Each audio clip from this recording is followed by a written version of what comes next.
Muito bem, pessoal. Então, nesse nosso tópico agora, DRE, demonstração do resultado do exercício. Nós já vimos muitas contas aí de receita, de despesa, já comentamos, né? As contas do balanço. Vocês perceberam que todas as contas do ativo e passivo têm relação muitas vezes com a nossa conta de resultado. Então, nós só queremos chamar a atenção para as duas coisas, né?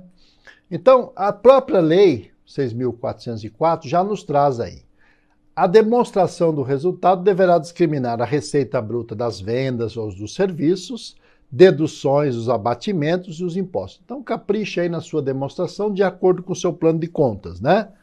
Vai me aparecer a receita líquida de venda e serviço, o custo das mercadorias vendidas, dos serviços prestados, e o lucro bruto, despesas com vendas, as despesas financeiras, deduzida das receitas, tenho que abrir as duas linhas, como nós comentamos, despesa e receita, as despesas gerais, administrativas e outras.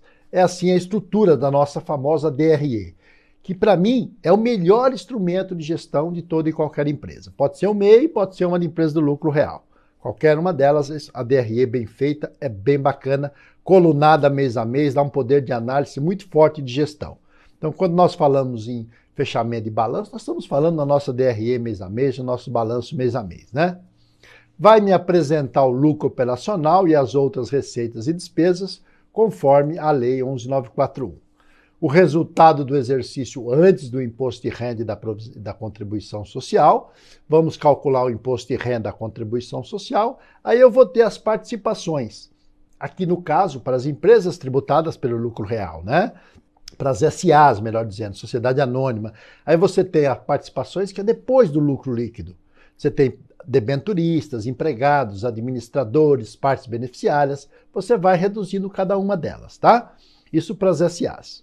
E aí você vai ter o lucro líquido do exercício por ação, né, do capital social ou por cotas. Então, quando você fecha um balanço de uma limitada, você vai dar um lucro. Depois você divide a quantidade de cotas que tem a companhia pelo lucro. Você vai achar o resultado por cota, o lucro por cota. No caso da sociedade anônima, do mesmo jeito. Você vai dividir o lucro líquido pela quantidade de ações. Então, você vai achar o resultado por ação, tá? Inclusive, a lei determina isso, perfeito? Então, a apresentação do resultado financeiro para o período, né? Classificação das despesas com base na natureza e função da empresa. Exemplo, depreciações, despesas com transporte, despesas com publicidade, e aí vai, né? Segregação de custos e despesas e a estrutura da DRE, conforme nós apresentamos, que está na própria Lei 6.404, né? O que eu quero chamar a atenção para vocês é para a gente fazer os cruzamentos de informações e ficar muito atento. Então, olha aqui, numa DRE aqui eu tenho receita de vendas, eu tenho PIS e COFINS sobre o faturamento. Então, eu tenho receita líquida, depois eu vou ter o custo. Aqui, obviamente, eu poderia ter o ICMS, o IPI, né, diversas aí. E aí eu tenho o custo. Aí eu tenho despesas tributárias, de PIS e COFINS. Isso que nós temos que ficar atento, né?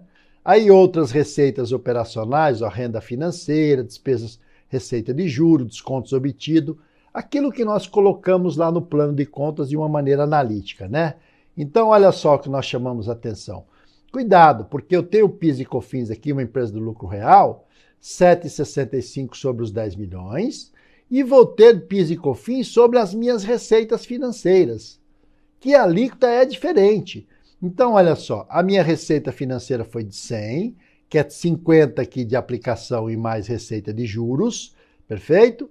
Então, receita de juros e mais os descontos obtidos, então eu tive 100, sobre os 100 eu vou aplicar 0,65 de PIS e 4% de COFINS.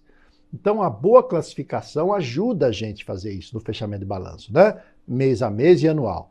Então, ó, será 4,65 sobre os 100. E depois eu tenho um aluguel de 90 mil, é outras receitas também. Só que essa vai ser 9,25, tá? 1,65 de PIS e 7,6 de COFINS. Então, o total do meu PIS e COFINS sobre outras receitas vai ser quanto? 2.135 de PIS mais 10.840 de COFINS. Que eu vou somar depois a esse total aqui. Aí vai me dar o total de PIS e COFINS. Então, nós temos que ficar atento com relação a PIS e COFINS nas nossas demonstrações de resultado. Vocês viram que dá cruzamento de informações, né? Então a Receita simplesmente pega na linha da ECF, o que são receitas financeiras, e verifica se você calculou corretamente durante o ano. Então é bom acompanhar isso na nossa DRE, tá? Aí você tem todas as demais receitas, né? Aqui eu aconselho vocês a abrir vendas do ativo e o custo. Fica bem interessante, ó. Por quê? Porque facilita na hora de você elaborar a demonstração do fluxo de caixa. Aqui você já tem, porque o custo do ativo, ele não entra no fluxo de caixa. Perfeito? Porque ele já entrou em períodos passados. Agora a venda sim, faz parte. Então aqui você vai ter o ganho de capital ou a perda de capital. Você apura diretamente aqui ganhos ou perdas, tá? Depois a contribuição social, o imposto de renda e o lucro líquido a distribuir para os sócios. Então esta é a nossa demonstração do resultado de uma maneira aqui bem genérica, né? Muito importante é esse toque aí de relação PIS e COFINS, né?